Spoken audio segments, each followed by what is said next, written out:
opportunities embedded throughout this for you to comment, share experiences, etc. We know that many of you have been at part one of this presentation. This is now part two, but we're going to map over a few of the things, especially at the beginning that we talked about previously, and then look at extended application and additional supports for practice. So as noted, my name is Jana. I have 25 years experience as a college educator, professional development provider. My areas of focus include such things as inclusion, family engagement, and practices supporting children's social and emotional development. John Ernst is here as well, and he will introduce himself just a few minutes into the presentation. I will just mention that at the beginning, we're going to go back and forth just a little bit. I also want to say we're very appreciative, those of you who have attended before, who took the time to fill out the evaluation. It was really helpful in structuring today's presentation. And so as we begin today, I just want to briefly share what we're going to be covering. So we're going to have the opportunity to explore the research-based benefits of mindful practice for both young children and adults. We're going to spend a lot of time today talking about co-regulation and some time talking about brain development and really kind of connecting those two concepts. So I really want to focus on strategies to embed mindful practice into one's personal life as well as within the early childhood classroom. And we're also going to include a bit of information on strategies to support families in incorporating mindfulness within their home. When we think about the importance of supporting families, we're really focusing on that incredible benefit of embedding strategies that support children's development and learning across the child's day, and how much more effective these strategies are when they're not only incorporated within the classroom environment, but within the home environment as well. Before we begin, we're just going to kind of re-ground with the definition of mindfulness that guides our practice as well as this presentation, which is that of Jon Kabat-Zinn. The idea that mindfulness is awareness that arises through paying attention on purpose in the present moment, non-judgmentally, and that non-judgmentally is really a key part of practice. So we're going to spend a little bit of time talking about the research-based benefits of mindful practice for both young children as well as adults. And really, as we've talked about before, noting how expansive and substantive research is in this area. So when we're looking for evidence-based practices that are supportive of healthy development and well-being, recognition that mindful strategies are accessible in both cost and application, as they are free and can be implemented anywhere, is really important to keep in mind. This is research that we have discussed previously. So the idea that mindful practice has this incredible impact on children's development and learning. Engaging children in mindful strategies and supporting implementation can serve to promote overall self-regulation. When we think about self-regulation, that's really our capacity to consciously control our thoughts, feelings, and behavior. It's also related to our capacity to manage our attention and our emotions in a way that promotes our engagement with the world around us. Mindful practice also can serve to reduce fatigue and can have an overall reduction in levels of anxiety. There's also a good bit of research linking mindful practice to working memory, increases in working memory, as well as supporting visuospatial processing. Mindful practice also has a positive impact on executive functioning as well, and that really refers to our brain's capacity to organize and respond to the daily demands that we experience in both our physical and temporal worlds. Okay, I am noticing that a couple people have expressed challenges in terms of hearing. And so I am going to adjust myself, apologies, and see if relocating, I'm going to ask, is this any better? That's okay. Thank you. Okay, good. Thank you so much. And again, very appreciative of letting me know that you were having challenges hearing, and hopefully this will address that. So I want to just pause for a minute and talk about mindful practice and its influence on adult development, learning, and well-being. So when we think about young children, self-regulation is not only a goal for supporting in terms of young children's development, but for adult development as well. And engaging in mindful practice can really not only promote our self-regulation skills, but it can serve to reduce stress and expand our capacity for perspective taking. Through the process of engaging in regular practice where we focus our attention, we can in turn promote our own attentional awareness. When we learn to engage in our mind in a way that is non-judgmental, we also really can have a positive influence on our capacity to engage in self-compassion as well as compassion towards others. We see the same effects that we do with children through stress reduction and an overall positive impact on well-being. And I just want to, everything that we're talking about for ourselves as teachers holds true for families and their own development as well. So at this point, we're going to look at some strategies supporting mindful practice in daily life. And we're going to begin with a general introduction. John's going to speak for a bit, and then I'm going to come back and talk a little bit more about brain development as it relates to young children. So at this point, I'm going to turn things over to John, who is also going to introduce himself.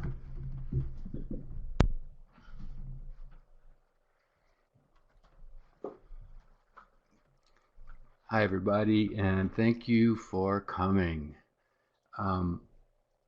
It's really chaotic here. We've got kids home from school, and we don't know when they're going to pop in, and there's a dog barking downstairs. So the challenges of everyday life. Anyhow, I have been meditating, and I can say this because I ran across a journal from 1974. Since 1974, I picked up this book, How to Meditate, it was called. And it was difficult to find books at that time, and the instructions were rather simple. And we'll be going through those a bit later on in the presentation. But I've been also regularly going to week-long retreats where we meet in silence and we basically meditate all day. And I have found it incredibly beneficial. And I'm thinking that those of you who were here last time had some experience with mindfulness, and the second part of my presentation will be to lead you through some core and foundational, I suppose you'd say, meditation practices. The idea being that you can't really teach this stuff without having some grounding yourself. And I also want to address the fact that these are stressful times and that it's not simple often to get started. It seems as though we're just incredibly stressed with time and with COVID and everything that's going on in the world. And I want to suggest ways to perhaps think about it otherwise. And so this basically just addresses some of the findings of research that's been going on since about 1990. And this has been kind of coincidental with the use of the fMRI machine, which is able to watch the brain as it's working and to watch the brain as it's working mindfully or not. And so exposing people who are in the fMRI machine to various stimuli and just seeing what happens. and also looking long term at what people report back. And so, as you can see, creativity, and that includes not only, for example, becoming your own Bob Ross and starting to paint, but the idea of meeting challenges in everyday life more creatively with insight.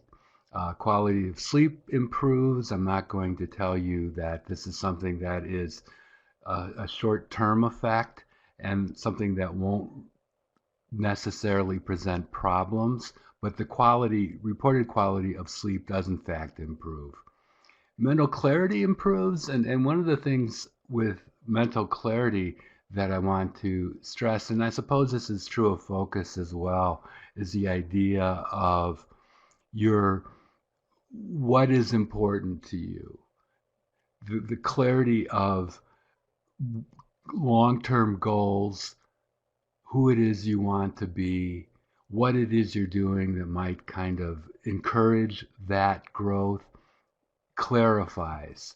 So the idea, and we talk about this in our first presentation, that if we practice being angry, anger, will become very good at it, in fact. The idea that you practice what you become. And sometimes we don't even know what we practice. So being mindful allows us to notice what we're doing in the present moment. Jana gave you the definition from John Kabat-Zinn, and to just kind of check in as to whether or not that coincides with our idea of who it is that we want to believe. The speaker is super soft. That's better. Good. Okay. Sorry, I'm just catching up with the news here, and I don't see a way to control the volume, but I'll try to speak louder. But yeah, I'll keep an eye on it now, so you can let me know. So physical health, uh, uh, and emotional health both also tend to be better. And with physical health, it's not as though it's going to cure the common cold. It doesn't. And studies have shown, in fact, that it helps us to deal more readily with the sort of slings and arrows of life, daily life, better. And so it's more a matter of how we respond to what's going on. And so this quote is from Viktor Frankl, who was a Holocaust survivor and obviously struggled with a good deal of stress in his life, being in a concentration camp for several years. And he said that between stimulus and response, somebody saying something to you, somebody cutting in front of you with a car, there is a space. Sometimes we don't see that. And in that space is our power to choose our response. And in our response lies our growth and our freedom. And so another common saying that goes along with mindfulness practices, in Britain, there's a posting in subways, mind the gap. Be aware of the gap, the gap between where the train comes in and where you're standing. And to mind the gap, meaning to notice the gaps in our life. And this is the space that Frankel's talking about. And at first, oftentimes people think about meditation. I don't have the time to do this. There's too much going on. And the fact of the matter is that meditation, mindfulness practices, helps us to find that there are in fact gaps, and that those gaps do in fact get more expansive with practice, and that we spend an awful lot of our life trying to fill them with stuff, checking our cell phones, playing virtual games, working, whatever it is that we might involve ourselves with. So just kind of recognizing that those gaps are really pretty expansive, and that there is some time to respond along the lines of who it is that we want to become, who it is we want to be. What you practice, you become, Shana Shapiro has said. And so, and finding those gaps to kind of cultivate, nurture who it is that we want to become. So that all sounds very high and mighty, possibly, and but it does involve work. and it does involve some dedication. And I'm going to talk about that later. But for now, I'm going to turn it back to Jana, and she's going to apply some of this to child development.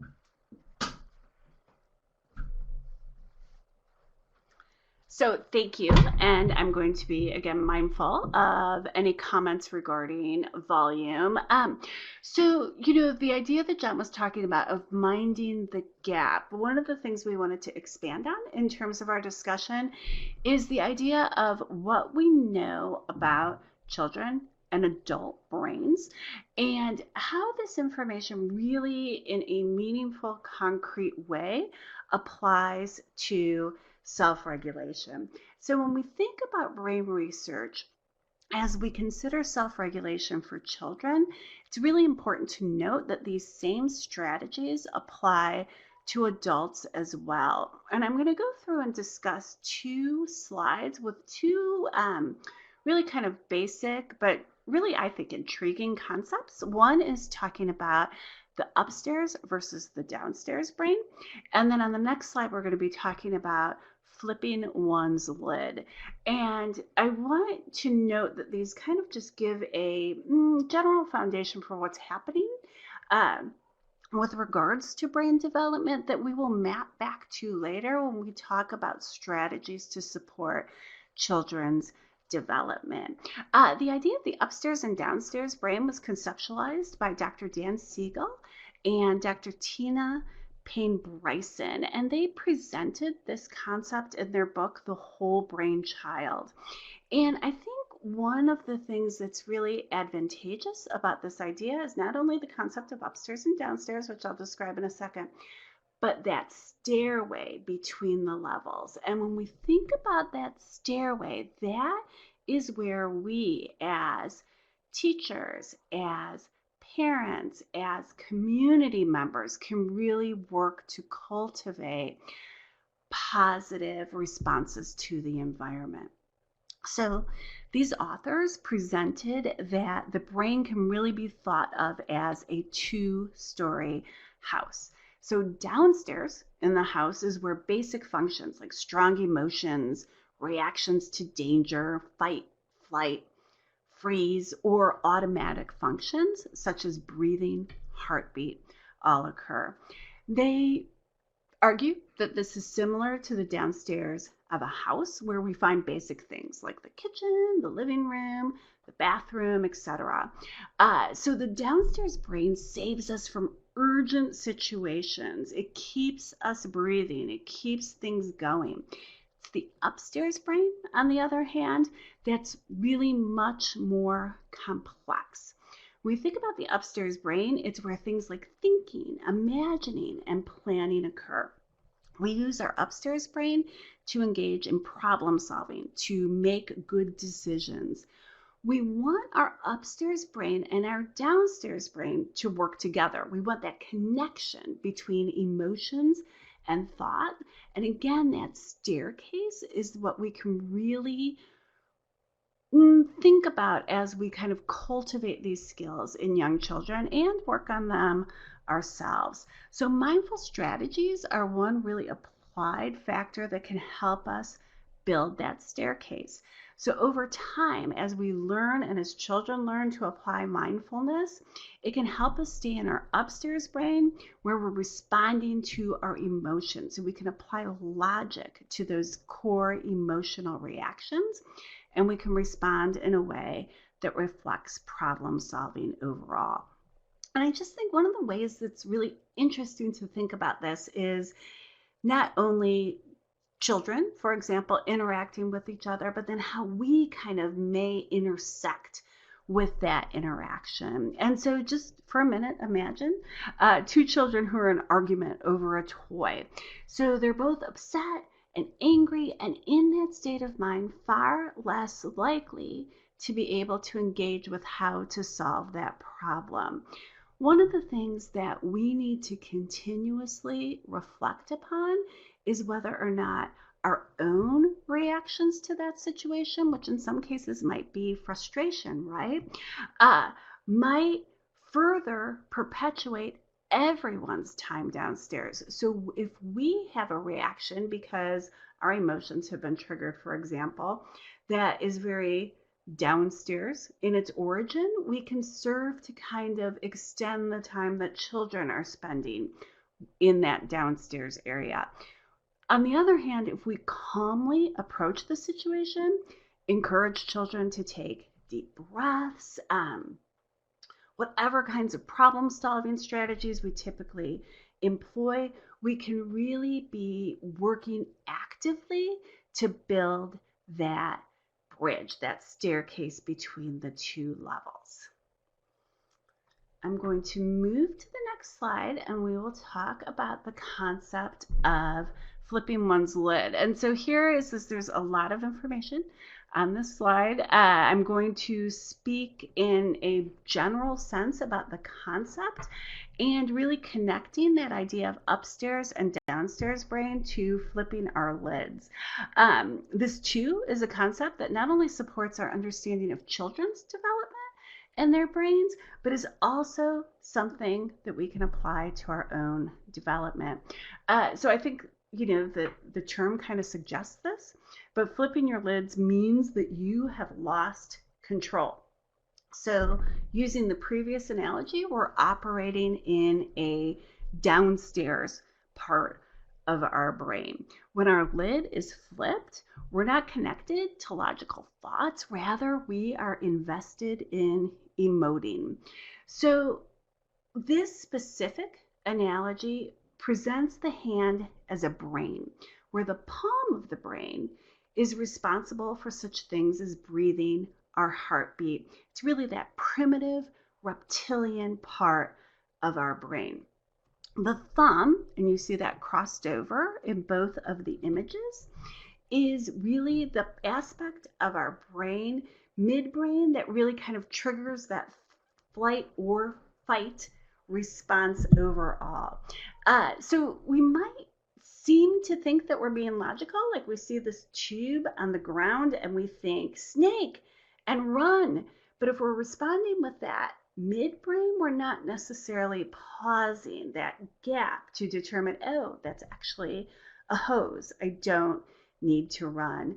Interestingly, this part of the brain also includes memories. And so we might carry over our reactions, our feelings as they connect to past situations in terms of how we respond to present situations. And so the front part of our brain, which is represented by our fingers, is the cerebral cortex. And we can really think of this, again, connecting to the previous slide, as the upstairs brain. This is where we engage in thinking and problem solving and where self-control happens. And as I mentioned earlier, we're going to map back to both this concept as well as the one previous when we talk about strategies supporting children. I'll say right now, when our hand is up, and even if our hand is up, like you're high-fiving someone completely with your thumb out as well, that's flipping our lids, the idea that we have, or emoting. Whereas if the fingers are curled over that thumb, it's like your logical thought is kind of nurturing your emotions and kind of nurturing that choice in response overall. So with that said, as I kind of began at the introduction to this brief little section, the idea that mindfulness strategies can really help not only build that staircase, but also help us learn how to maintain the lid, so to speak. We're now going to engage. John's going to take us through some specific strategies.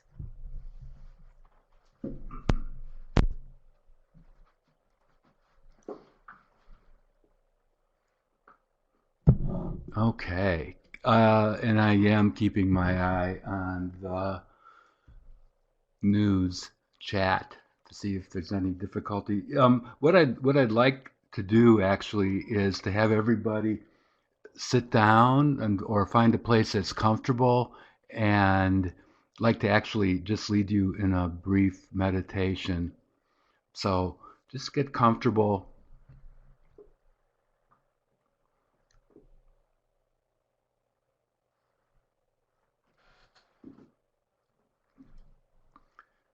You can even lay down if you'd like, but finding a position where your diaphragm is open to breathing. So that'll be the most important thing for now. And the instructions are going to be simple. I'm going to ask you to just take a couple of deep breaths in, and when you let it out, maybe just sigh, becoming aware of any tension that you might experience as you sigh out and just letting it go, just settling into your space, softening your forehead, softening the muscles around your eyes, your mouth, your shoulders, and just taking one more deep breath. Sigh as you let it out.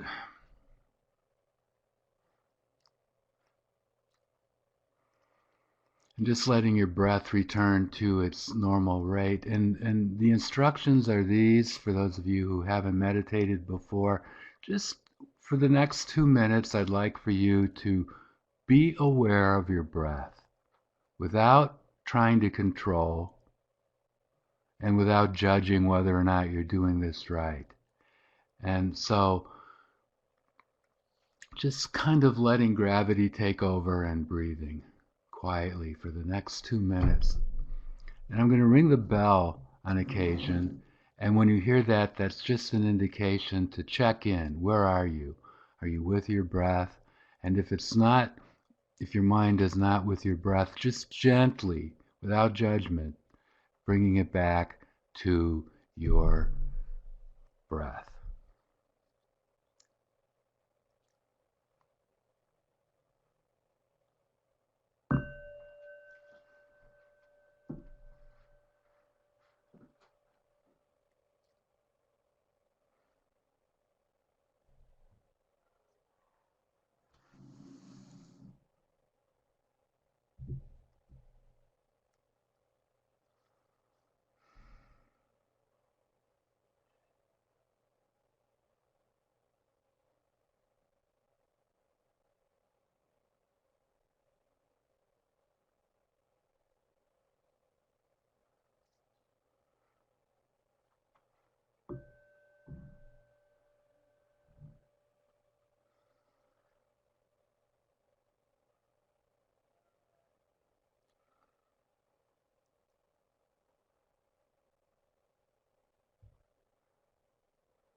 Okay, so now that we've kind of settled down, settled in, I wanted to first provide some advice about how to start or maintain a meditation practice in your own life. And in the first session, we talked about various forms of mindfulness. And again, I'm going to lead you through some today. And the first idea is to keep it simple. And by that, I mean, you don't really need to have anything special for this. You don't need a special chair or anything, special clothing. And so sitting on a chair is perfectly fine. Often, too, laying down can be a good, thank you, I'm glad to hear that. Um, Laying down can be a good way to meditate as well. There's a possibility I discovered as I got older to fall asleep. But this is how I started off. I would lay in bed for 15 minutes, I think it was, every day, and simply do what we were just doing, which is to watch our breath. And of course, watching your breath and trying not to control it. And actually, in the early stages, I would count my breath up to four: one in, two out, three in, four out, and starting back over again. And that was the entirety of my practice. And it sounds simple, but as you probably discovered in even that 2 minutes, there's a lot of stuff that can go on in between breaths or during the breaths, and your mind is racing off. And so I'll address that challenge, which is really not a challenge at all, we'll see, but it's an important part of meditation, the bringing back. And so I just want to kind of dispel the notion that meditation is a gear heavy endeavor. You really only have to bring yourself. And so instead of using a bolster, for example, if you are laying down, you can just put a pillow underneath your knees. And so I was actually looking through, and mindfulness has become kind of a cottage industry. There are magazines about it now, and I discovered that you could buy special meditation chairs, moving from the right, that you could buy special meditation timers, and even special meditation uh, robes. So um, you don't need them, basically, is what I'm telling you. And so all you really need is a stopwatch, and even that is kind of supplemental. Um, when I started off, I had one of those old kitchen timers that you click over, and you could hear the clicking sound, and it would ding after 15 minutes. But now everybody has a stopwatch with their cell phones, and that's really all you need. So just set it for however so long you want to meditate. I'm going to introduce you to some applications that you might want to download onto your phone to make it a little more interesting, possibly than a stopwatch in terms of the sounds you might hear and the supplements. But that's really all you need. And then, of course, the determination to do it. And that's no small thing. Headspace is great, yes. Um, so here are some examples of some phone apps, and usually these are free, and I'm putting the free in quotation marks because the more elaborate stuff becomes uh, billed, and so Calm is one that's very good. Uh, Daphne mentioned Headspace, which you can see in the upper right, and what they have that's really helpful for people who are just getting started are a series of 10 minute guided meditations. So you might think about using that. In the center is one called Insight Timer, INSIGHT Timer. And it started off as just a timer, but all of these apps are now loaded with guided meditations, with talks, and connections to other places and people, actually, too. It's become kind of a social application in some sense. But in any case, yeah, binary beats. Some people will use binary beats to meditate too, and so on. But and they have those, for example, on most of the apps that I'm showing you. So these also have timers, and so you've already got all you need. You might just want to download something and give it a shot. Find an application that works for you. And when you type in meditation in your phone store, you'll find a whole slew of stuff. So thing number one, just bring yourself. You don't need anything special. Just have a timer. It's helpful.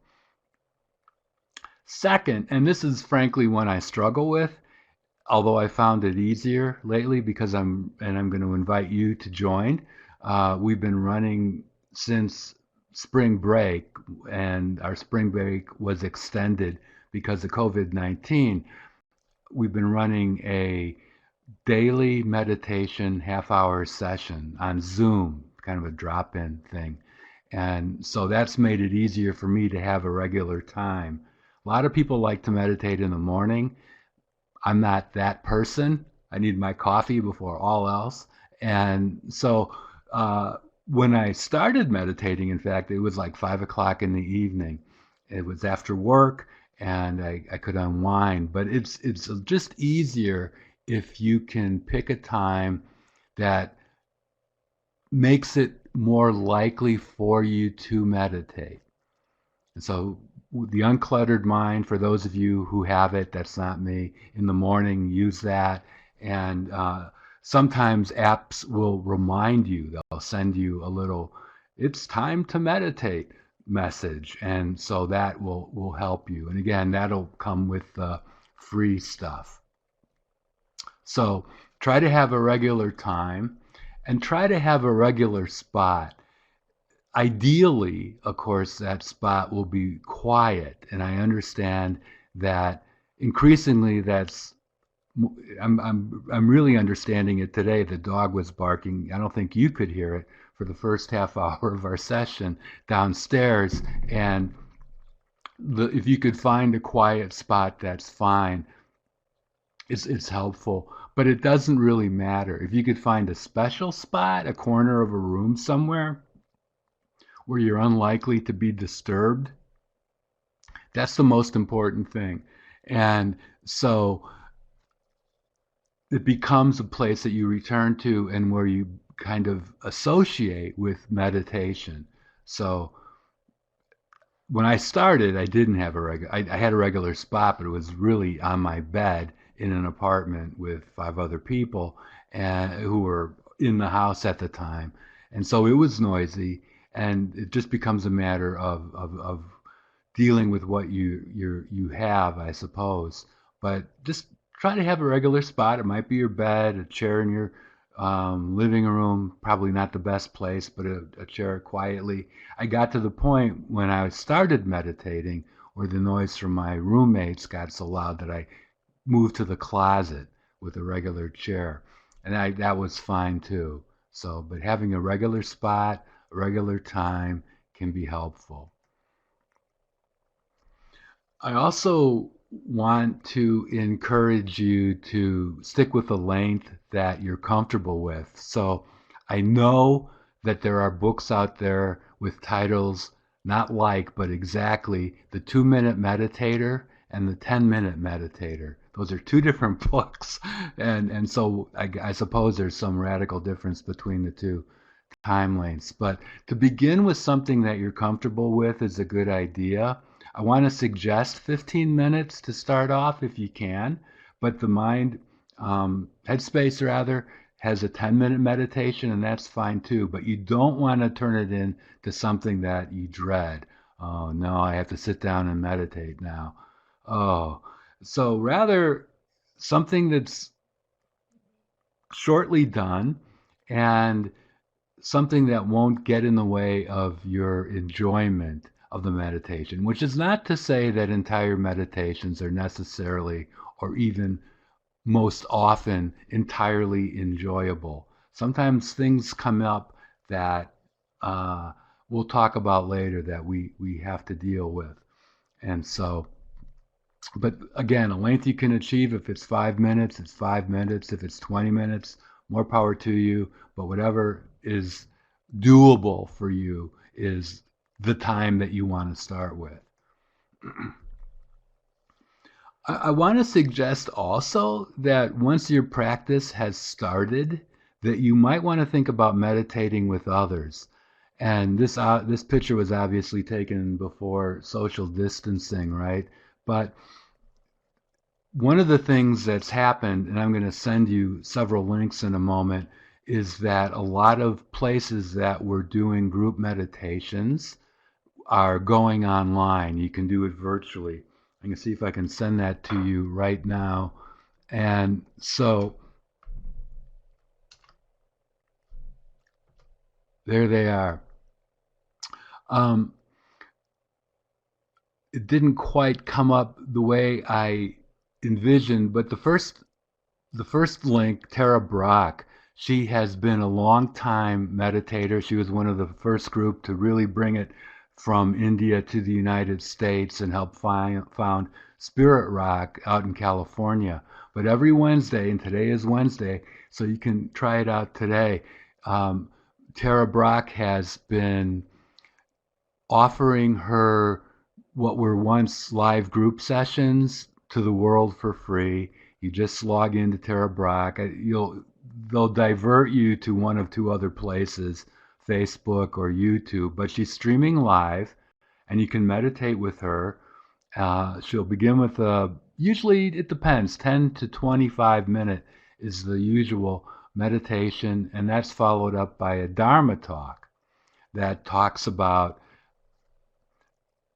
more recently, she's been getting into the challenges of living with COVID and the emotions that it's been bringing up, and how we can bring mindfulness to those emotions and do it in a way that, like I was talking about earlier, kind of coincides with who it is we want to be. So continuing to sow the seeds, for example, of gratitude or kindness, even though we're feeling really stressed out. How do we do that? And so, highly recommend Tara Brach. Um, there's also on Sounds True. Sounds True is a virtual shop, and basically what it traffics in is meditation tapes and CDs and downloadable talks and so on. But right now, it's offering a program called Resilience for free.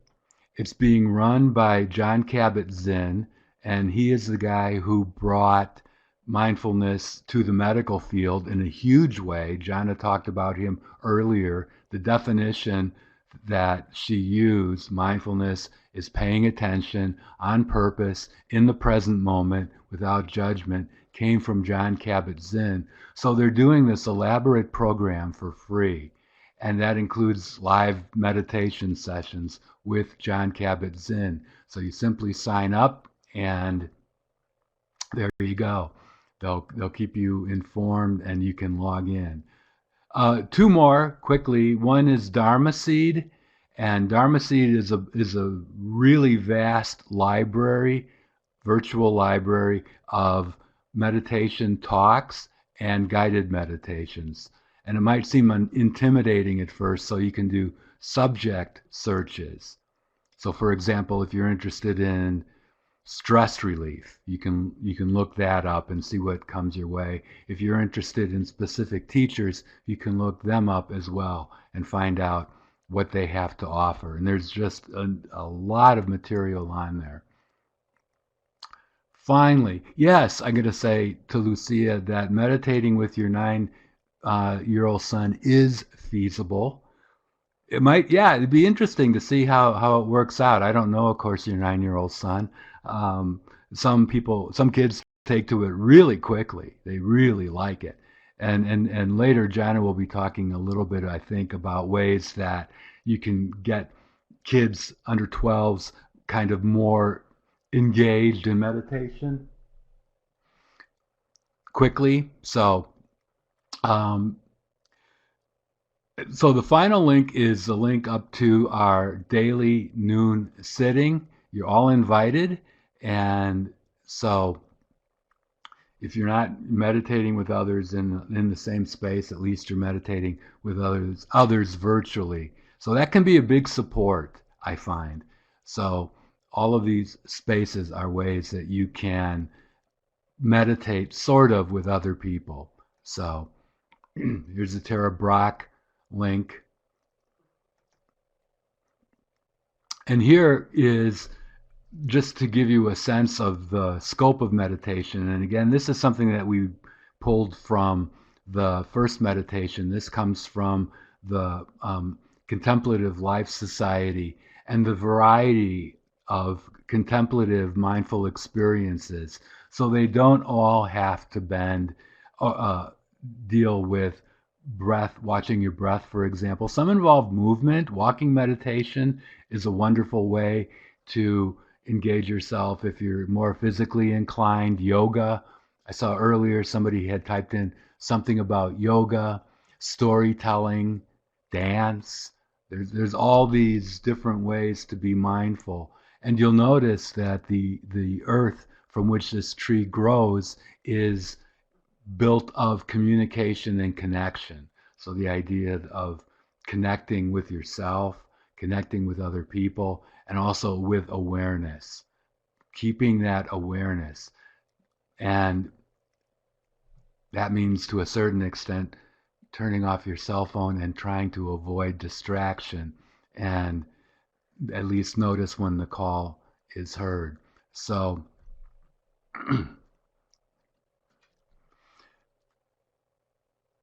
okay, so we have some testimonials about kids, and they can get into meditation, it seems, quite simply, quite easily. And yeah, some really like it. There's a group, I'm going to type this in, Holistic Life Foundation.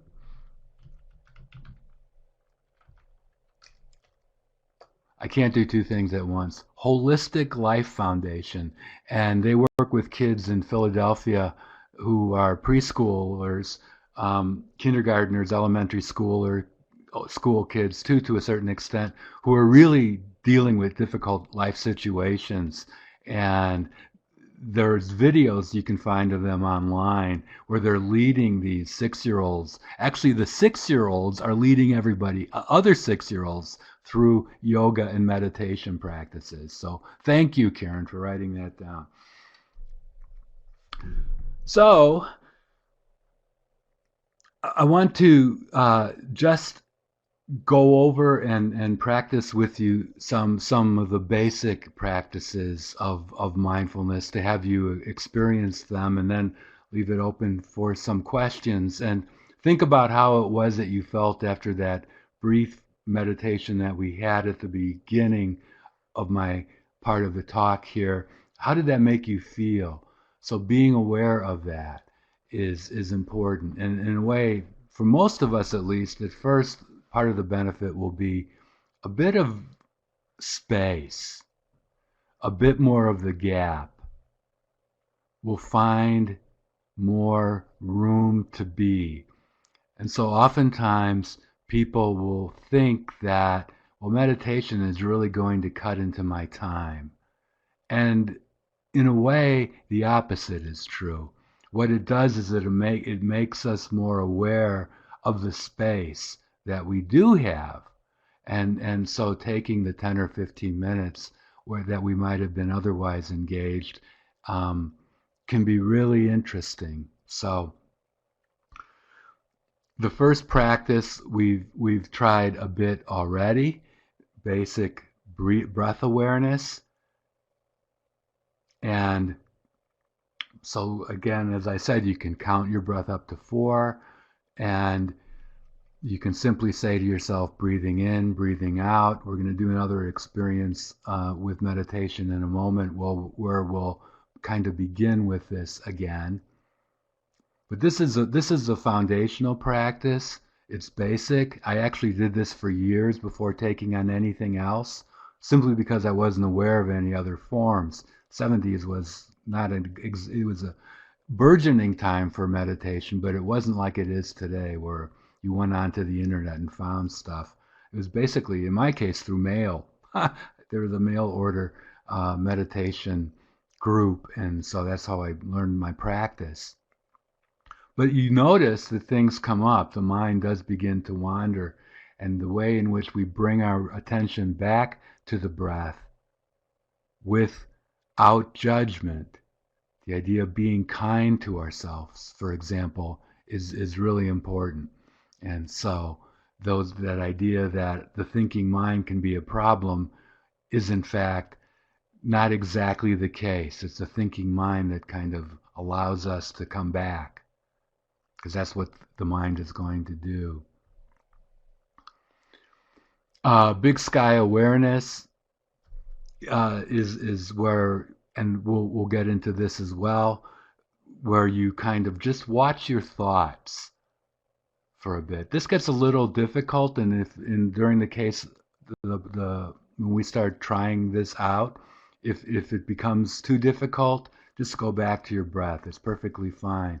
But if you can kind of get the sense of that gap, the space between our thoughts, and just watch them as they roll in and roll out, that can be quite interesting indeed. So, another foundational exercise is simply watching your thoughts. And again, keeping your attention there can be difficult because the train can easily take us away. This is a favorite, the body scan meditation, and we'll try this today as well. This is a great relaxation meditation. This is how I used to do my breath awareness. I would basically lay on my back like that. So you're physically reacting, and your mind starts to kind of follow in its wake. And so the difficulty with this, as I indicated earlier, is that it can also lead easily to sleep. I'm not the kind who easily falls asleep with naps though, so it wasn't really much of a problem for me.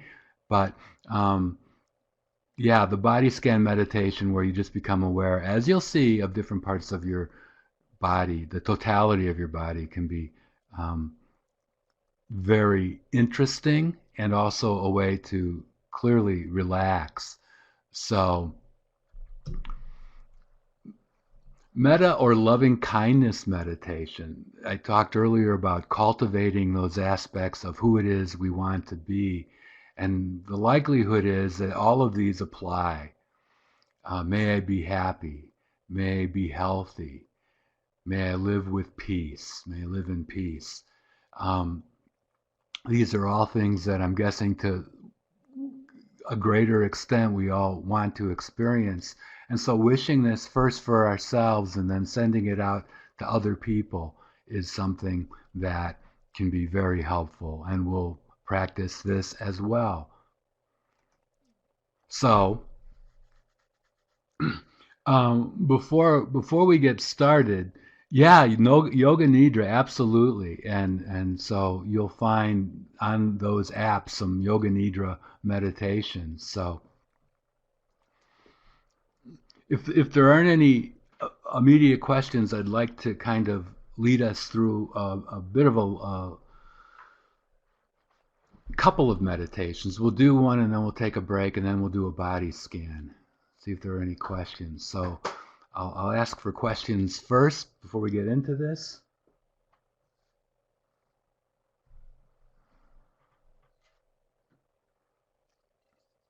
Looks like nobody's typing. So go ahead and take whatever position you feel most comfortable in at this point. Might be the same position you had earlier, it might be a different position. But again, sitting in a way that's comfortable, that allows your diaphragm to breathe, and that's dignified. So you don't want to be slouched over. You want to keep your back relatively erect, not putting too much pressure on it, but approaching this whole process with a sense of dignity. And the question of the eyes comes up oftentimes. And so if you're comfortable closing your eyes, go ahead and close your eyes. And if you're not, you can keep them open. There are benefits to each, but just stick with whatever you decide upon. If you do keep your eyes open, I want to encourage you to keep the focus soft, maybe 6 feet in front of you, and just kind of unfocus. And we'll start as we did by taking some deep breaths, but I'm going to be a little more instructive this time out in terms of how we might go about this. And so for the count of 5, breathe in for the count of 5. 1, 2, 3, 4, 5. Big belly breath. Hold it for a second and release to a count of 5. 2, 3, 4, 5. Another deep breath in. 1, 2, 3, 4, 5. Holding it for a moment. Just releasing. Maybe sighing as you breathe out. 2, 3, 4, 5. Pushing your diaphragm into your spinal cord to let all the air out. One more deep breath on your own.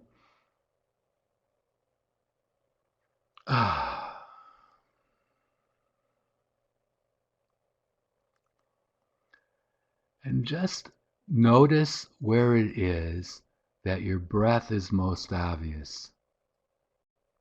It might be at your nose, it might be at your diaphragm, it might be at your chest. It really doesn't matter. Just decide that you're going to stick here at your nose or at your chest or at your diaphragm, wherever it might be, for the duration. And just allow its breath to return to its normal state. No need to control. And it's interesting, as soon as we hear that, we often start wondering, well, am I doing this right? Am I breathing the way I normally would? And so the critical mind often kicks in. And so as much as possible, put that on hold for now. You are. You've done it. You've been doing it all day. So you're breathing properly.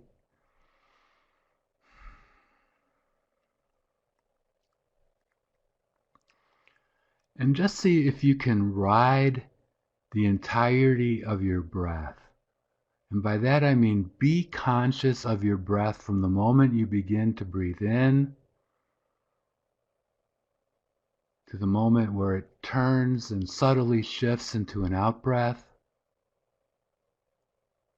and then shifts again to breathe in.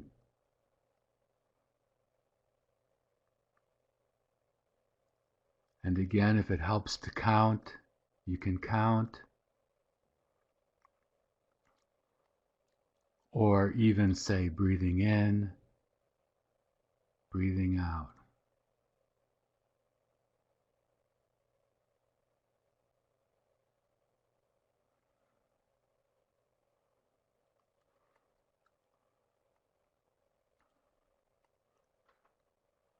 Just relaxing into this moment as you breathe.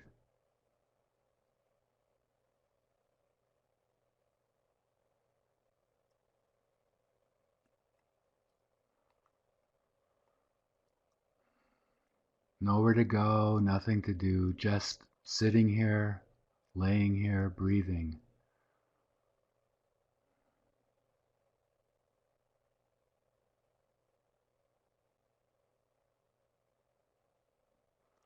Maybe trying on a slight smile.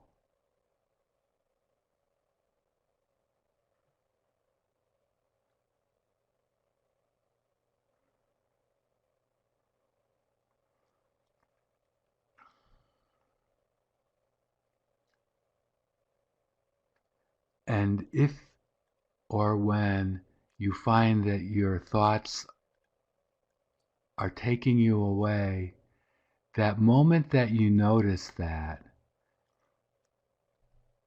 is kind of a pivotal moment. This is where, with kindness, you just gently move your attention back to your breath.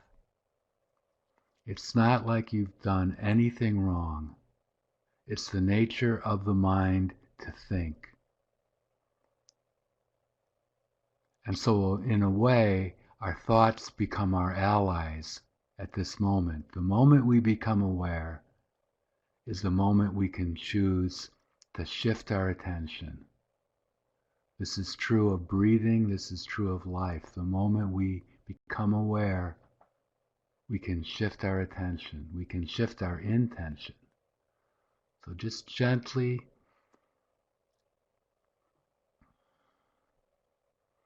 as though you're walking a young child and the young child starts wandering off toward the street, you want to just gently bring him or her back. to your breath.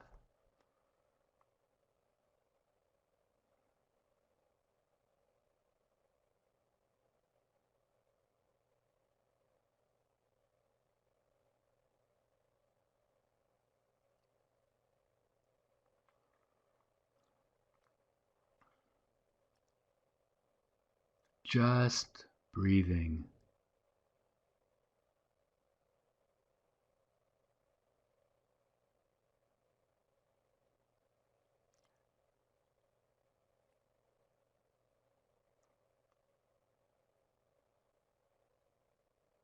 You might notice if you're breathing from your nose, the subtle difference between an in-breath and an out-breath, the coolness of the in-breath and how the body warms it on the out-breath.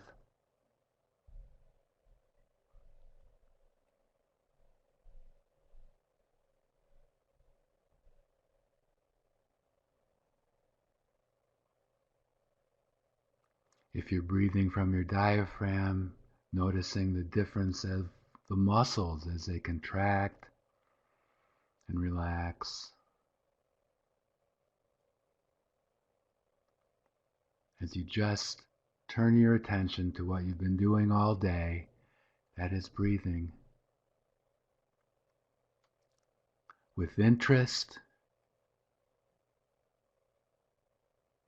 curiosity, and kindness.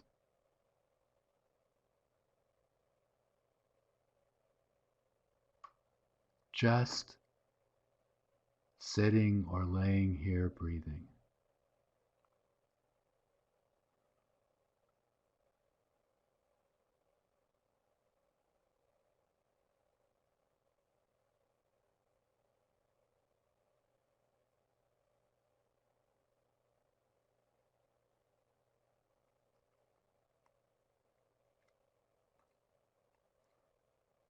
If you've turned your mouth into a slight smile, you might think of expanding that smile to your heart.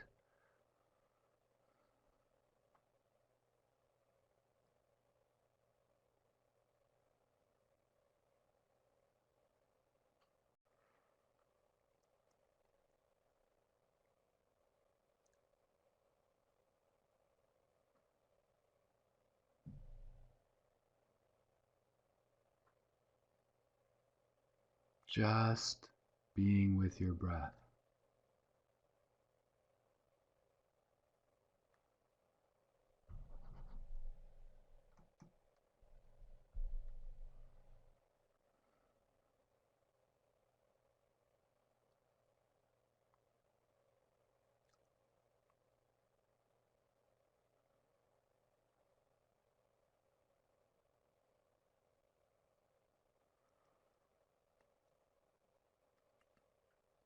And moving your attention to your thoughts. Just imagine as though you're sitting on a hilltop somewhere, watching as the thoughts rise, take shape, and disappear. The breath can be subtly in the background, kind of grounding you in this experience, but just noticing your thoughts. What's going on?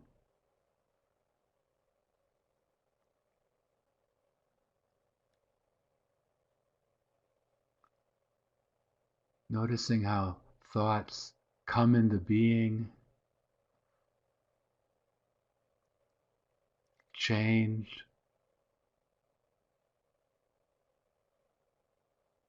are replaced by other thoughts. Just seeing if you can approach your thoughts with the same sort of interest and detached curiosity that you did with your breath.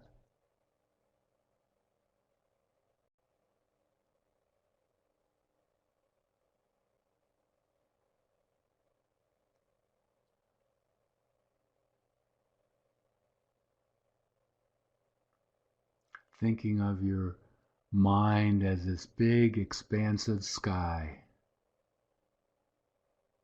that can hold the entire world. And your thoughts, just clouds.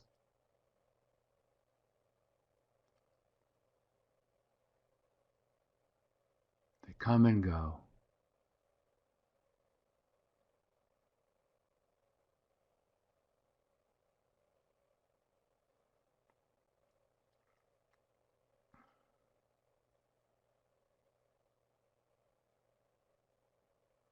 And if you find that you've been taken away by a thought, you've sort of ridden the cloud for a while, with the same kind attention, just go back to being an observer of that thought as it shifts, changes, and moves away.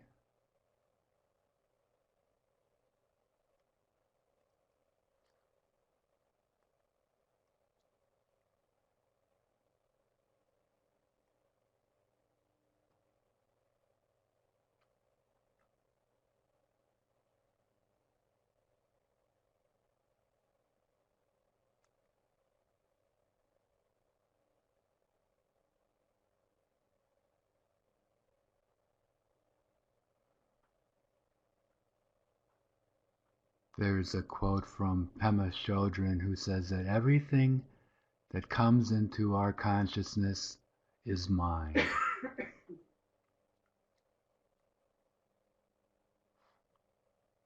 Everything that comes into consciousness is mind.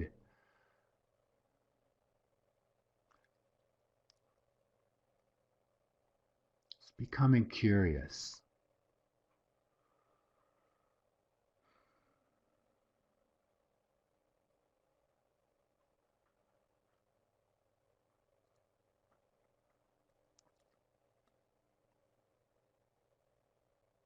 And gently returning your focus to your breath.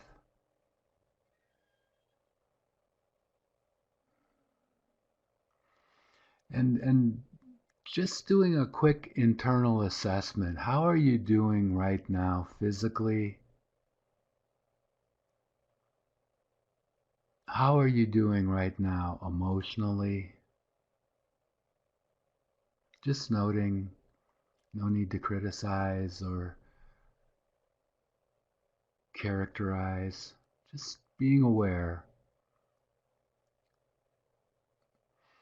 And with your next in-breath, taking a more consciously deep breath in,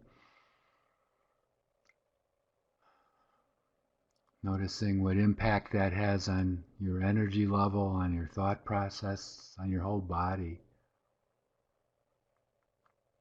And with your next in-breath, even more deeply.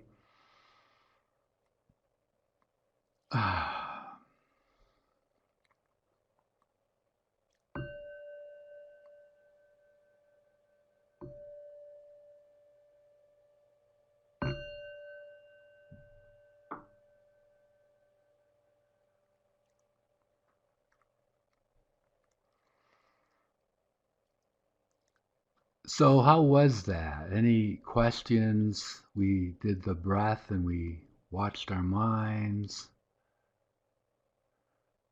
I see that a number of you are typing.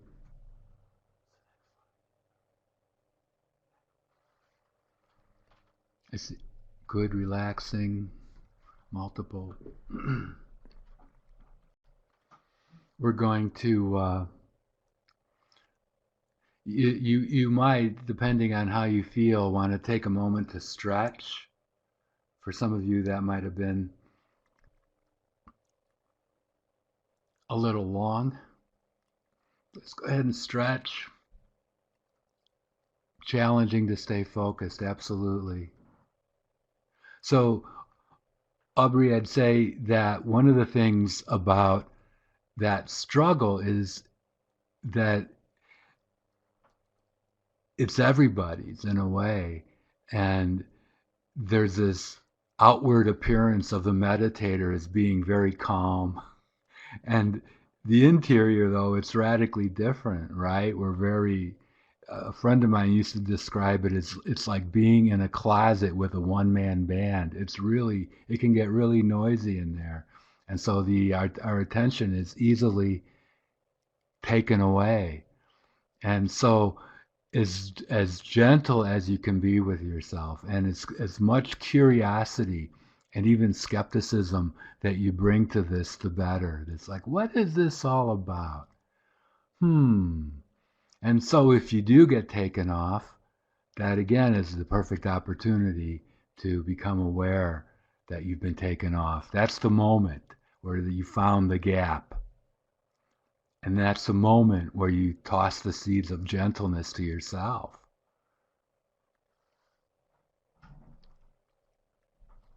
Yeah, the to-do list, absolutely. It's going to come up. The chatter.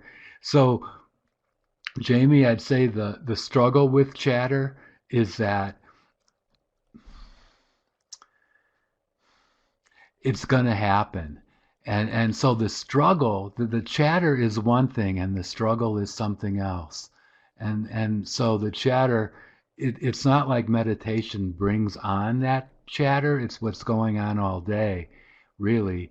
And so to maybe not struggle with it so much as possible, but think about just returning your focus. And sometimes it seems that that's all we're doing, right?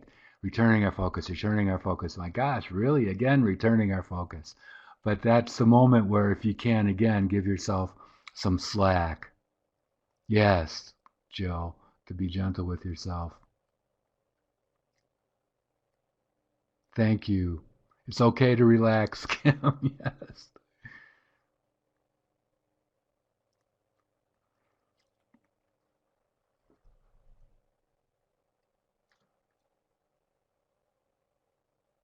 Okay. Well, what time do you want me to end? Okay.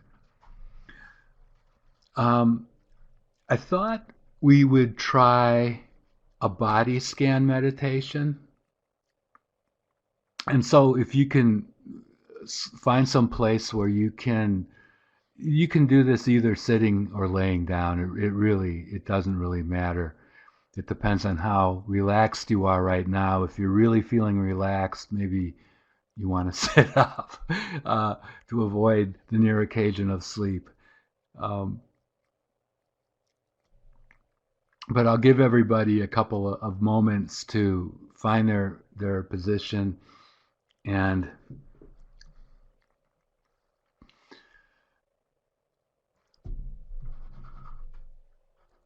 what we're going to do here is to do a body scan meditation, but incorporate into that a loving kindness meditation, which you can also do on its own, just like you can do breath on its own. You can do mind watching on its own, the big sky awareness. You can do a body scan on its own, and so too can you do loving kindness on its own. And in fact, Tara Brach, who is giving her um, guided meditation and Dharma talk this evening, live again, is an expert in loving kindness meditation. She wrote a book called Radical Acceptance, and the acceptance is about accepting yourself, basically. And so, but these are all practices that can be done in conjunction or done independently. Okay, so I'm assuming that you found your spot and that you're going to kind of sink into it again. I'll let you take a few deep breaths on your own.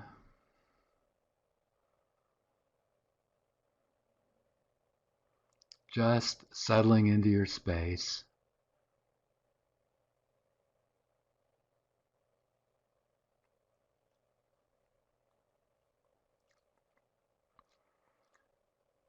And with the body scan meditation, I'm going to simply ask you to turn your attention to particular parts of your body.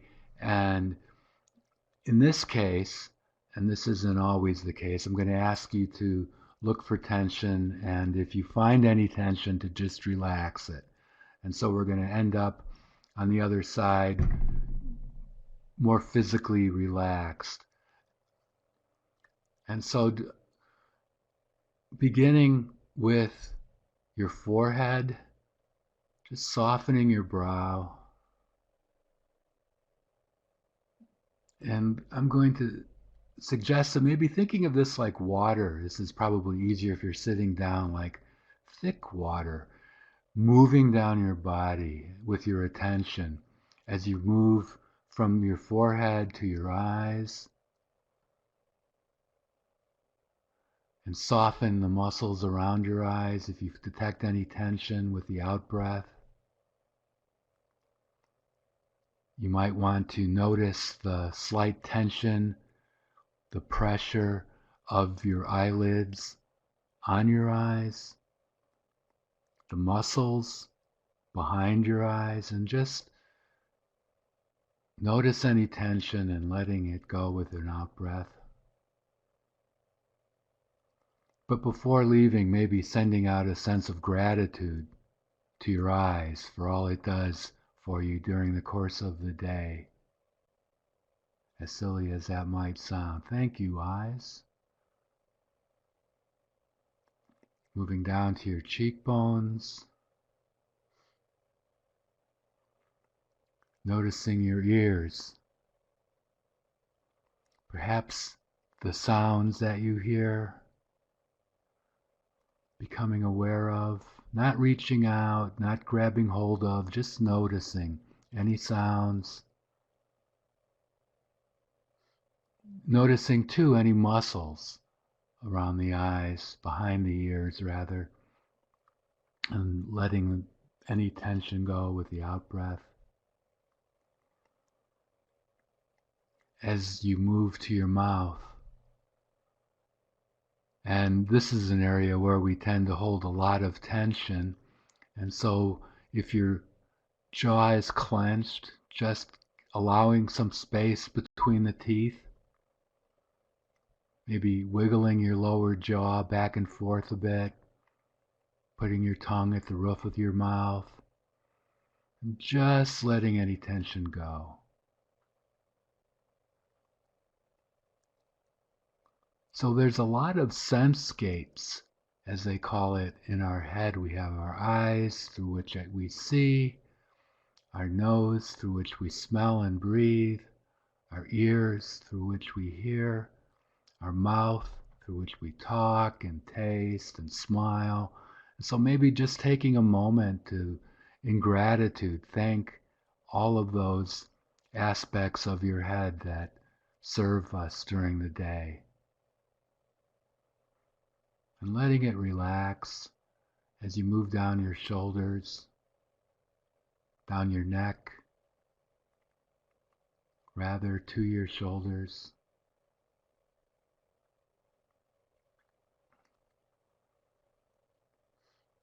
And if you're sitting, maybe even shrugging back a little bit and allowing gravity to take hold of your shoulders gently. But this is an area too where we tend to hold a lot of tension. So just becoming aware of any tension that you might be feeling in your shoulders and just letting it go, shrugging it literally off. Moving down to your upper arms, to your elbows, to your lower arms,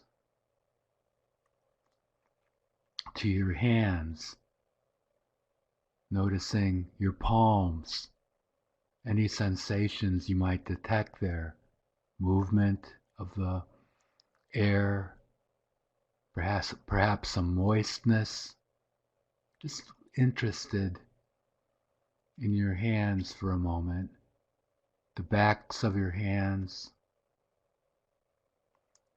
noticing in turn your fingers, beginning with the thumbs, forefinger, middle finger, ring finger, pinky finger, and just letting any tension that you feel in your hands go.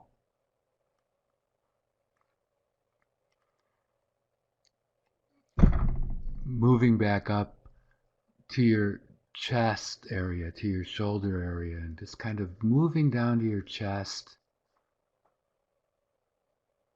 noticing any sensations you might feel here. You might notice the heart beating. You might notice the breath as it enters and leaves your lungs. Just softening the chest. And again, if gratitude comes to mind, smiling to your chest for the heart and the lungs and all that it does for us during the course of the day. And softening your stomach as well. It's allowing your stomach to be, releasing any tension on the out breath.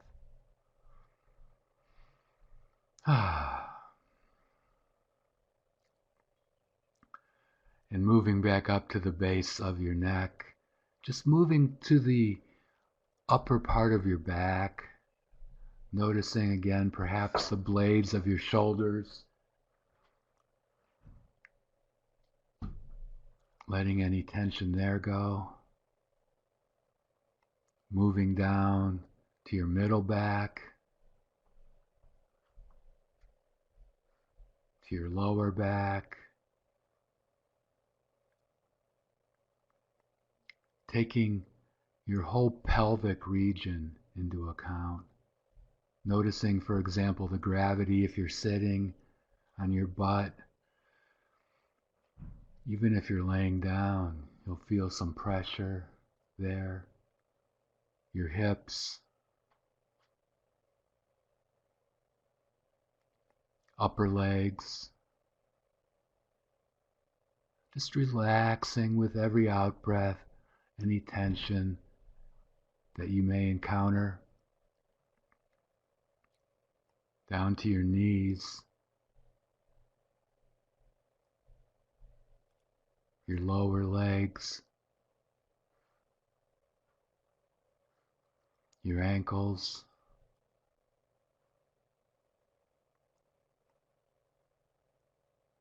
the heels of your feet, the soles of your feet, tops of your feet. It's actually a lot of complicated bones and muscle structure here. Just letting any tension that you note dissolve with your next out breath.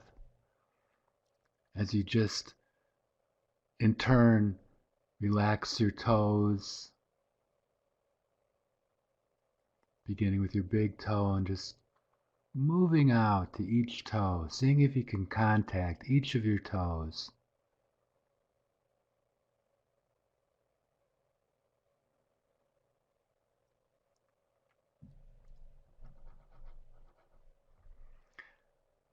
And imagine as though you can breathe from the top of your head, breathing in from the top of your head and breathing out down past the areas we've already visited, your forehead and your eyes and your mouth, and any tension that may have crept back, just releasing that as you breathe out. Imagine as if your top portion of your body is breathing out down your neck and arms, and any tension is coming out through your fingertips.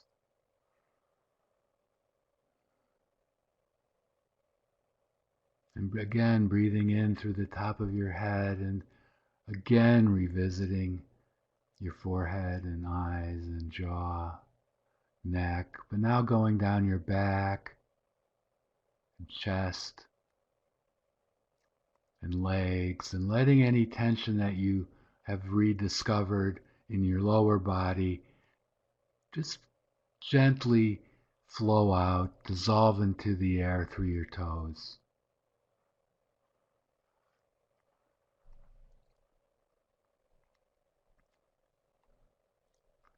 And just bring to mind your whole body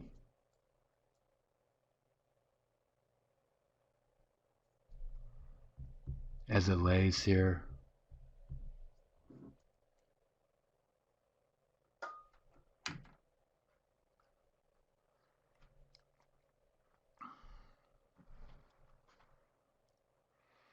And if you can bring your attention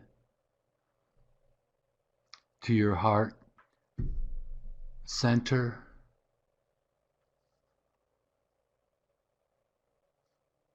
and again thanking your heart, and trying out these phrases for yourself. May I be happy, may I be healthy, may I live in peace, or words to that effect. May I be healthy, may I be happy, may I live in peace.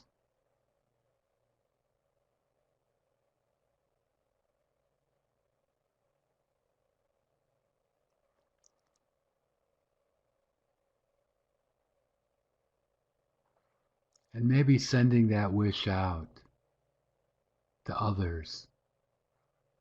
May we all be healthy. May we all be happy. May we all live in peace.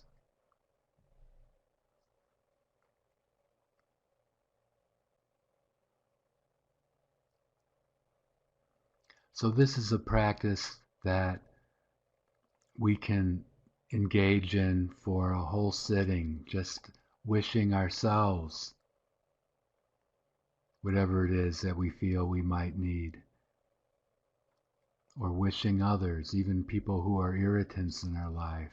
And it's not to help or change them, it's rather for ourselves to kind of nurture our reaction in the direction of kindness. And so, with your next in-breath, taking even a little more deeper of a breath,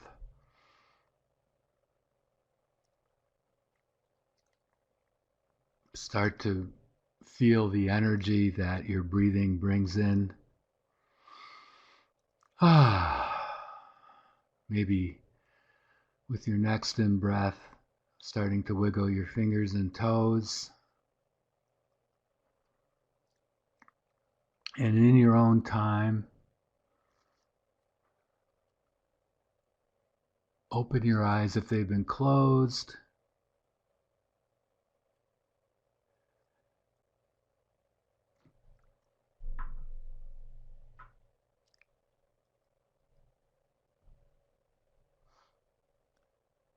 And thank you.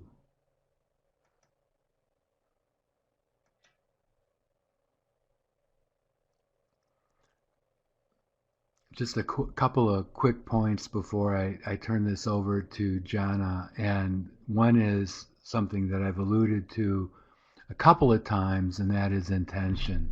The idea of making an intention to not change the world, but to make it easier on yourself and other people. So keeping your intention small and just checking in throughout the day. So that intention might be to smile at a stranger, or to pick up a piece of trash that isn't yours, or to read a poem or a book or whatever it is it might be. And you can check in throughout the day. Um, and these are a list of some simple intentions. Not to get angry, good luck with that one, right? Or to let the anger go when you discover it. To laugh, that might be easier. Even if you have to force it, it becomes kind of influential. The last thing I want to mention is that mindfulness is something you can practice throughout the day. And so I call this the stoplight exam, but it's any time you become consciously aware stuck, let's say, at a stoplight, and you become aware of how you're feeling, just kind of check it against your attention. Are you agitated? Are you upset? Are you happy? But just to be gentle with yourself, to check in throughout the day with your intention, to see if you can't become, to whatever extent possible, that what you want to be and to pass it on to other people. And so you might be in I guess you won't anymore, the line of a supermarket, but at least not so likely. So yes, a blanket, good idea. Forgot to mention that. I'm going to turn this back to Jana, and thank you very much. We'll be here for questions.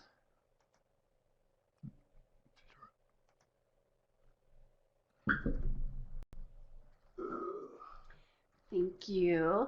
I'm going to again be mindful of volume. And so please let me know if there are any challenges associated with uh, my volume overall. So I wanted to spend just a little bit of time talking about the concept of co-regulation. And we think about the idea of embedding mindful practices within our early childhood classrooms, but along with that idea, working on these skills ourselves.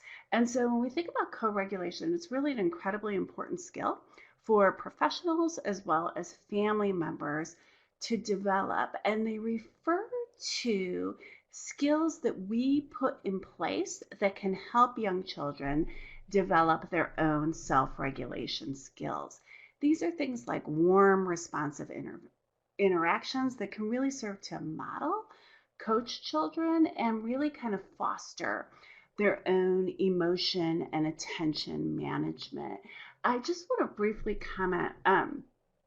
I heard Lucia, I believe, or Lucia had asked earlier about the age of a child that can meditate. And I just wanted to comment on, we think about embedding mindful practices, which include meditation, based on the developmental needs of an individual child and reflective of their own developmental trajectory. I think that applies to us as adults as well.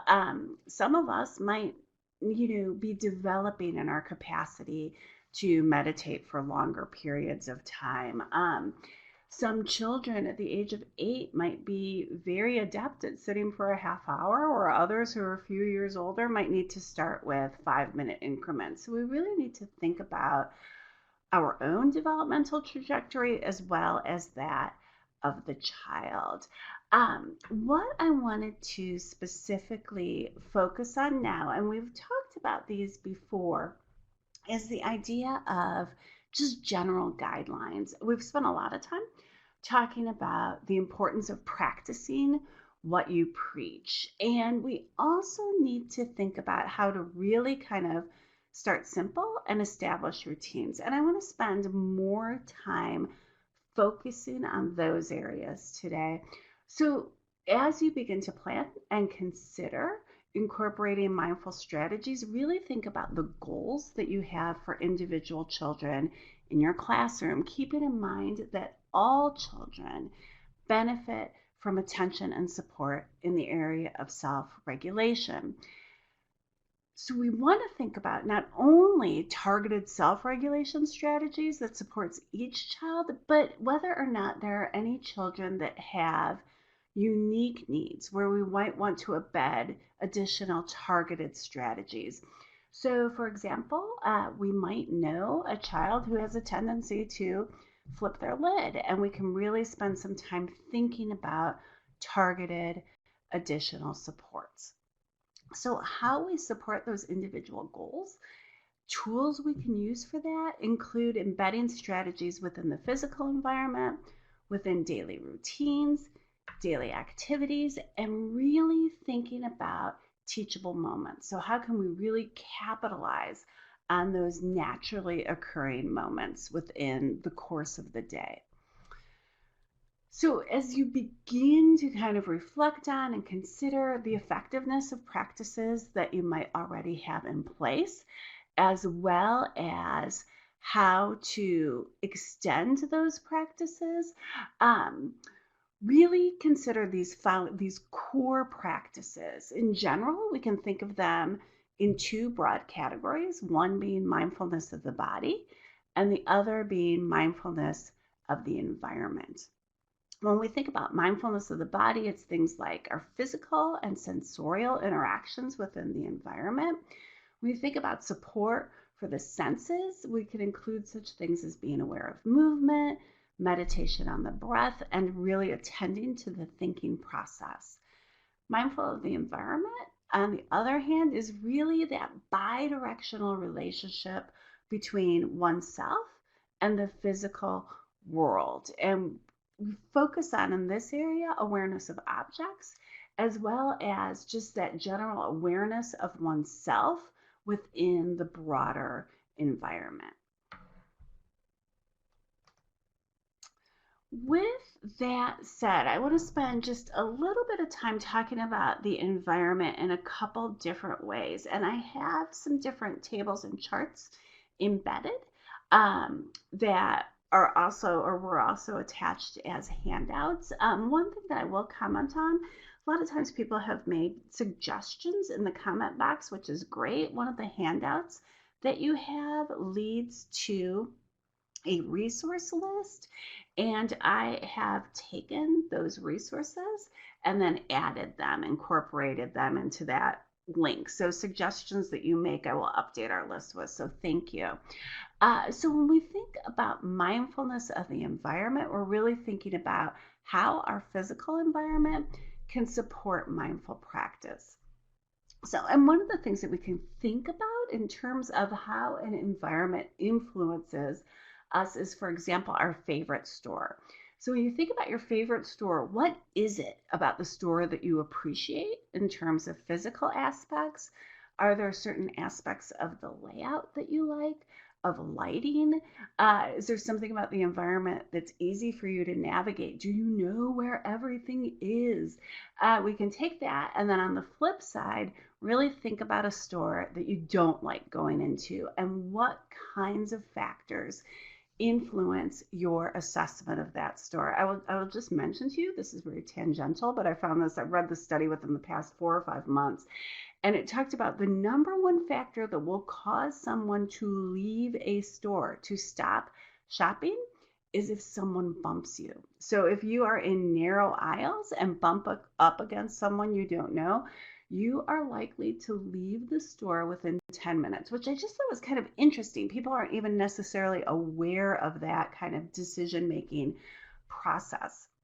When we think about the physical environment, we need to consider how it can support or impede our ability to attain our overall goals. So if you look at the variety of different pictures that I have included on the slide, we're really thinking about comfort, exploration, reflection, and we'll spend a little bit of time looking at specific goals. And I saw somebody wrote, especially right now. And yes, especially right now, the idea of conflict or contact. So when we think about just real general guidelines for environmental design, there are a variety of different things that we need to consider, such as the colors, design elements, lighting, and noise level. And there's a lot of research that supports how we construct environments overall. So, research on color, I'm sure many of you are familiar with the research that talks about bright colors actually serving to impede our ability to focus our attention for long periods of time. Neutral colors, on the other hand, can contribute to a really kind of overall peaceful, calm atmosphere, and in turn reduce feelings of fatigue that we might acquire when exposed to bright colors. And I think that's so interesting because, I think of a decade, 15 years ago, when the idea that bright colors were so associated with children's environments. So you'd have the bright yellows and the bright blues, and kind of the brighter the better. And as research has come out, we've learned that that really doesn't have the effect we necessarily desire. Just like including calming colors, things like incorporating nature into the classroom. This might be using branches as ceiling decor or adding leaves and rock arrangements throughout the environment can serve to have that same kind of calming effect overall. Beyond just the use of colors, we can also think about things like lighting. Natural lights, again, tend to try to support focus, attention, and relaxation. So if you are in an environment that has overhead lights, turning those off, welcoming in the natural light to the extent possible, and using things like lamps to create targeted um, mm, opportunities for lighting in the classroom. When we think about noise, background noise in particular, some of us might not be bothered necessarily by background noise. For some, background noise can be very invasive. The brain just doesn't acclimate to repetitive noise or noise in the background. So, in general, a great rule of thumb is to try to minimize background noise. So, as opposed to having music playing constantly, in the background, thinking about using music for specific purposes only during transition, during music time, just targeted times and periods of the day. The idea as well, and we've talked about this factor previously, supporting children's attention to their senses. And we have the child with a raisin, the child who's running their fingers over new growth, the child who's gazing up into the trees. These are all incredibly important opportunities to provide, but then to also draw children's attention to those experiences within the environment, asking open ended questions, which we'll talk more about later, really kind of tapping them into their experience and you kind of being a partner in a shared experience overall. So when we support children in paying attention to the world around them, we're really serving to help them focus their skills of paying attention as well as promote, the incredibly important sense of environmental awareness. So here, and you receive this as an attachment, is a checklist, just looking at the physical environment. And these might not necessarily be aspects of the environment that you, excuse me, might associate with mindful practice, but really these are things that can serve to impede with your ability to put other specific practices in place. One of the things that I would encourage you to do is to reflect on your environment and consider each of these factors and see if there are any strengths that you have presently or if there are any opportunities for growth. In addition to really thinking about the physical environment, we really need to think about daily routines and activities and that idea of teachable moments and kind of seizing opportunities as they occur. I think one way that we can really kind of focus our attention and target strategies is when we think about both hotspots as well as the idea of opportunities for self-regulation. Hotspots are periods of the day where children seem, in general, to be a little bit more dysregulated. And I don't even know if that needs further explanation. The idea that there are just certain periods of the day that can be a little bit more challenging than others. Tiredness, hunger, all those kinds of things can serve to feed into that dysregulation.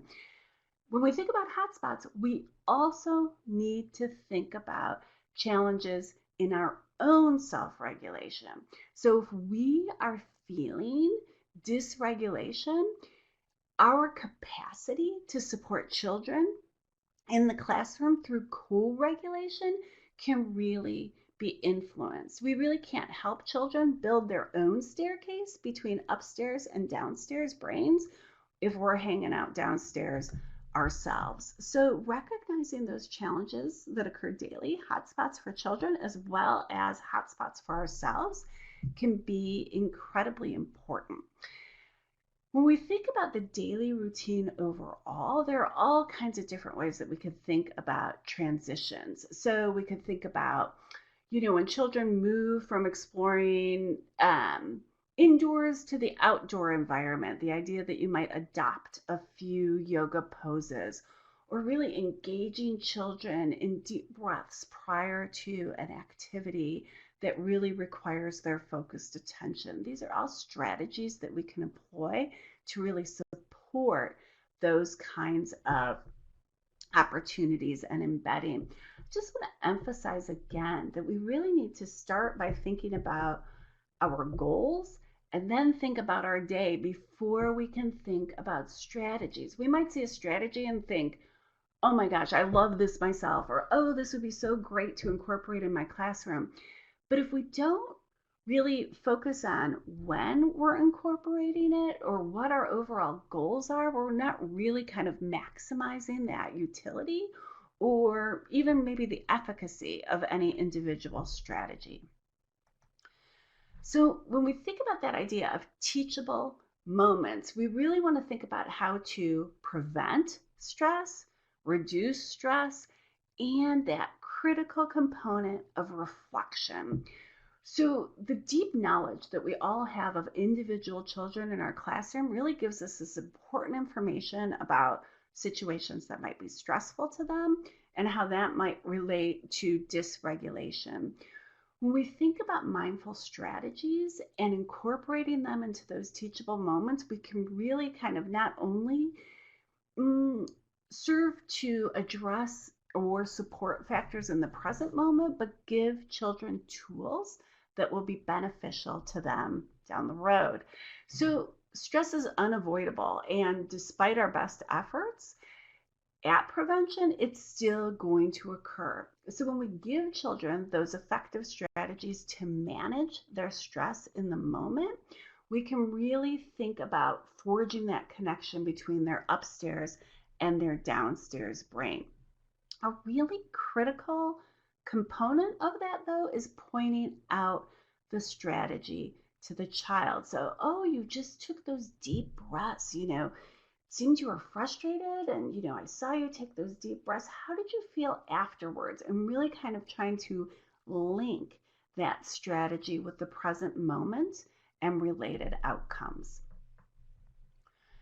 I want to talk a little bit more about just different strategies. And again, awareness of movement. We've talked about before. There are a lot of just wonderful, wonderful ideas related to yoga. I will say that picture of the tiger there is, I had mentioned last time the idea of a tiger walk, where children who are transitioning from one space to another, walking slowly and stealthily looking around. I didn't think that would be a challenging picture to find. I went looking for an images a couple weeks ago, and all the images were related to. I think I'm the only person who hasn't seen this show. They were all of that Tiger King or Tiger Man, that really popular show. Um, and so this is an actual tiger walking. I could not find a human walking without traipsing on that show specifically.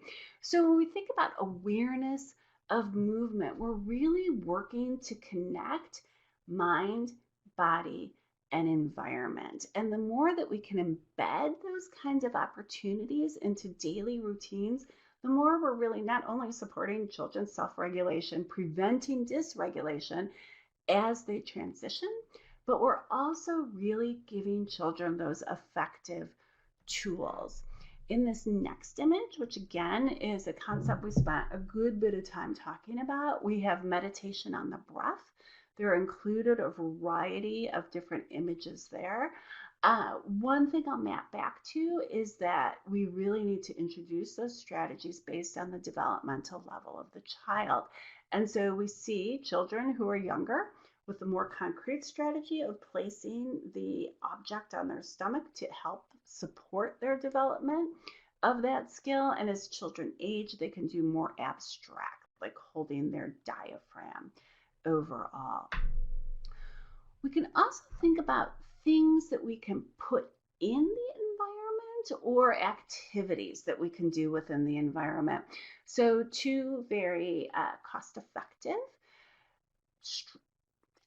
items to have are just glitter jars or jars with a variety of different objects in them that children can interact with. And I think one of the things that can really be beneficial in this area is to place them in areas where we know children might be more likely to dysregulate. And so, if we can think again about individual goals, that scope of the day, and how we can really embed these objects. I Spy is just a nice game that one can do as a transition where you are describing something that you see within the environment and children are trying to identify it based on that description. I want to spend a good bit more time today, in the time we have left, talking about this idea of the thinking process. So, the thinking process is recognizing that we have thoughts in our head. We can also think of it as metacognition, the capacity to think about thinking. So, the process of learning to think about one's thoughts, I mean, it's really hard for me to think about something that's more abstract than that, right? And so, when we think about how to introduce this in a really foundational way, just using continuous questions with children. So, open ended questions can help children connect ideas to their underlying thoughts and connections. Another strategy, children can really benefit from learning age appropriate information about how their brains work. And one thing I really like about that upstairs, downstairs image that I shared earlier, and that's here again now, is that this information can be presented in a way, and I'll show you a couple ideas in a few minutes, that can help children understand when they are emoting and when thoughts are applied to that. And I just want to carefully distinguish, like, emotions are wonderful and expressing emotions is so incredibly important, but there's a difference between emoting, right? Like a dysregulated expression of emotion versus expressing your emotions. And I think that we want to support children in the latter. And so I had mentioned developmentally appropriate ways to share this information. And the information, this is a image that I obtained from Scholastic, and it just has a really nice way talking about the big brain and the little brain. Or you'll see the image on the right in the top corner that's really talking about, that two-level house, and you can talk about, upstairs thinking and downstairs thinking. So I want to spend a little bit of more time talking about that concept of helping children in terms of flipping one's lid. And so if you really present children with that image of the hand or an adaptive image of the hand or their own hand, can help them understand that base brain tendencies to fight or flee, as well as the idea that a closed fist is where your upstairs brain is really nurturing those base or downstairs areas. And that helps children kind of understand that concept of the staircase themselves. I think one of the things that's so beneficial about sharing this information is just understanding our brains, that emotions happen, that dysregulation happens, that these are natural occurrences, and we can apply strategies so that we can express ourselves in ways that we choose to express ourselves. So you'll see that hand that's in the shape of a C. It's a signal that we could give a child. And of course, we have to do the back mapping, what this means, to communicate to them that their brain might be flipping, like, oh, you seem like you're getting a little dysregulated there. That could trigger the need to a child that they need to apply strategies that are responsive. So maybe they need to engage in deep breathing. Maybe they need to find a quiet space to regroup. Children can give the signs themselves where they communicate to an adult that, you know what, they're just feeling like they need to regroup a little. So, and I think that this can be really empowering. We're giving and supporting understanding as well as supporting children and having tools that they can communicate how they're doing in terms of regulation. If we move to this next slide, this just has a variety of different strategies or different ways you can explore daily routines and embedding mindful practice. Um, One of the things that I really want to point out is that circle in the bottom center, where it talks about not only identifying implementation strategies, but then engaging in meaningful assessment. And so you always want to loop back. Is this particular strategy attaining the goals that I had hoped it would or not?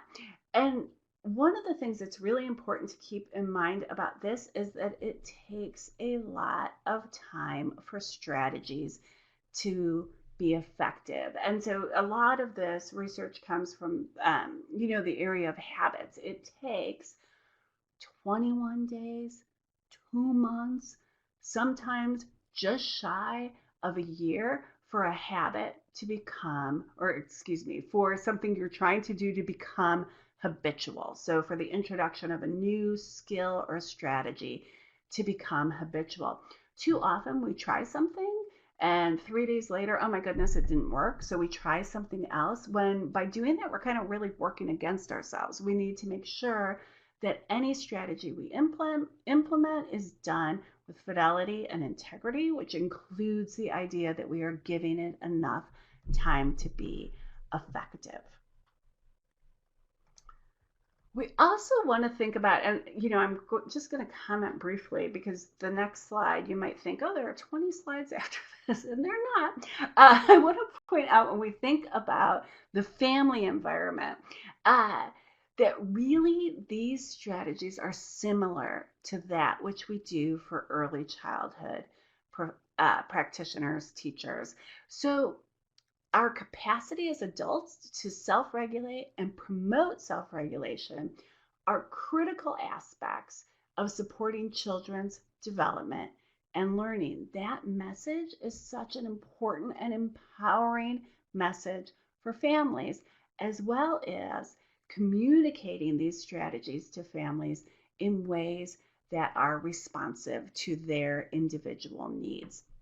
So when we go to this next slide, you'll see that we have all the same components, encouraging families to engage in mindful practices themselves, to start simple, to embed routines across their day, and to really think about not only outcomes related to their child and their child's development, but outcomes that are responsive to their own development and their capacity to support their child in attaining his or her goals.